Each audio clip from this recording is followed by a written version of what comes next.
पिया नाम लेके हमें ना बुलावल कर, डार्लिंग पुकारल करना।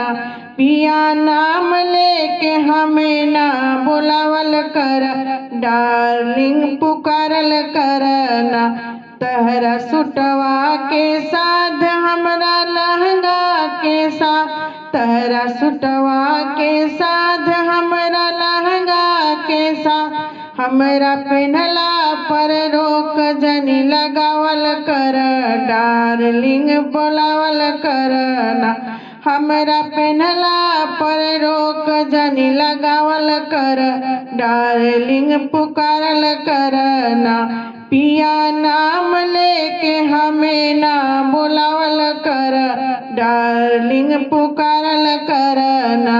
हमरे छोटे छोटे हाथ हमरा चूड़िए के साथ, हमरे छोटे छोटे हाथ हम चूड़िए के साथ, पिया धानी रंग चूड़ी ले आइल कर, डार्लिंग पुकारल करना।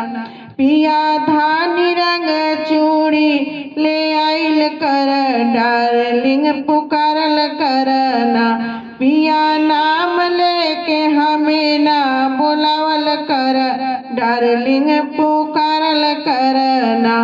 हम करी सब काम तहर खैल बस का, हम करी सब काम तहर खैल बस का, तहर खैल बस काम तहर खैल बस का।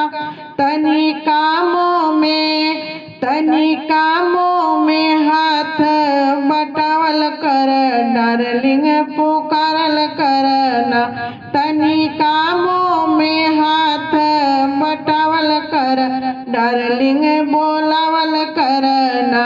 पिया नाम लेके हमें ना बुलावल कर, डार्लिंग पुकारल करना।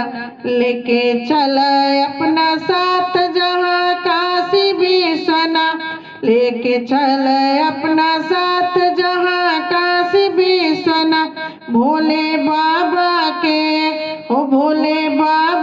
के दर्शन करावल कर, डार्लिंग बोलावल करना। भोले बाबा के दर्शन करावल कर, डार्लिंग पुकारल करना। पिया नाम लेके हमें ना बुलावल कर, डार्लिंग पुकारल करना।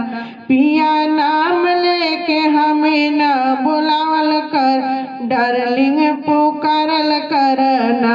पिया हरा रंग चूड़ी ले आइल कर, डार्लिंग पुकारल करना। पिया धानी रंग चुनरिया ले आइल कर, डार्लिंग पुकारल करना।